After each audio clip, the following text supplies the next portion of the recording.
Hi everybody, and thanks for coming over to the High Value Writing YouTube channel. What I wanted to do today as a kind of different video is talk briefly about the struggle, the internal dialogue we might have about writing and how it can be hard to feel confident. And I wanted to share with you some of my thoughts about that. Some of you I haven't met yet, welcome. I wanted to tell a little bit more about myself and why I do this by creating some videos where I talk a little more about writing or about what I've learned as a teacher of writing. And in this one, I'll be using a 1.5 page excerpt from my book because I want to show you that high value writing was born in the classroom. This system really came from my students over the years around the world. And so I wanted to share with you the way we all kind of can relate on that struggle of wanting to do our best with writing, but not always feeling confident, and with the hopeful message that there is a way. Okay, so I'm going to read from chapter 1. I'm skipping the intro for now, but other than that, this is the first page of the book. And it's called, chapter 1, Why High Value Writing? Why do we need something new? Why do we need an approach to writing that focuses on meaning and intention? All right, so here we go. Page 1. Priya said what everyone was thinking. "It's the blank white screen that gets me," she said. Participants around the classroom nodded. I nodded too. "Intimidating," Priya added. "I just start typing and hope it turns out okay," Rob chimed in, shrugging his shoulders. More nods. Good writing can indeed feel like a matter of luck sometimes, like something beyond our control. At the beginning of business writing workshops, I often ask learners to share their biggest writing struggles. Many say confidence, or wordiness, or getting started, or even knowing when to stop. Others describe the extra, often meaningless, small words that show up in their writing as they try harder and harder to explain and target their point, and yet are often still feel sometimes like they haven't. They feel like this fluff, the empty filler stuff, kind of takes over their intended message.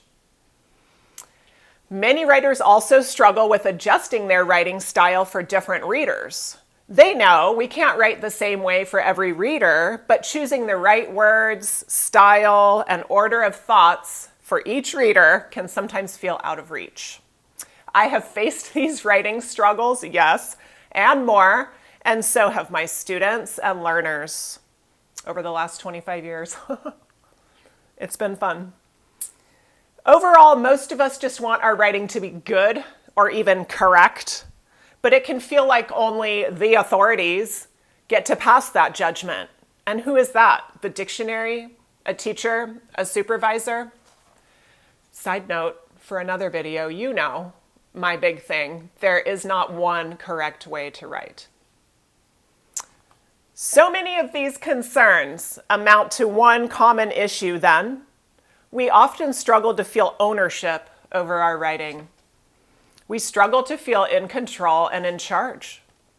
As a result, quote, good writing almost feels arbitrary or accidental, like a matter of luck or a matter of opinion. Because good writing requires so many different moves, it can feel impossible at first to really own the process. And now we get to the second little subsection, half a page to go, and it's called Owning Our Writing, because my message here is the truth is we can own our writing. We can make choices we know to be logical. We can organize ideas in a way we know makes sense.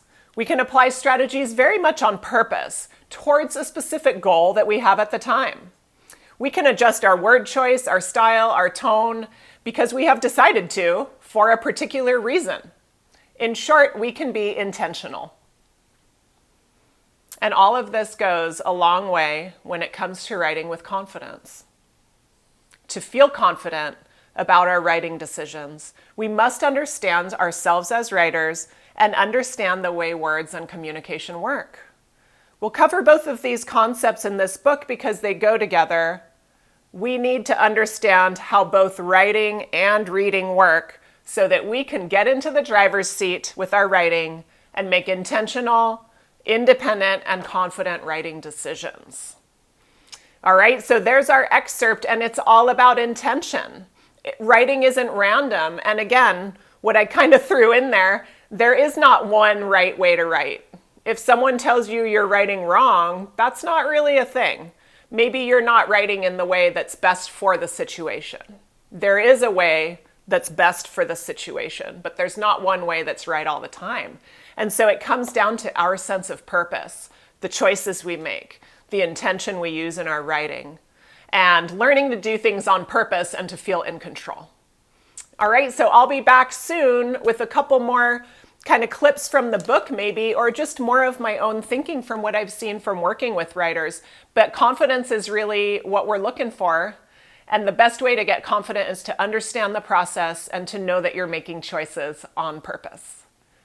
Have a great day. I will see you soon.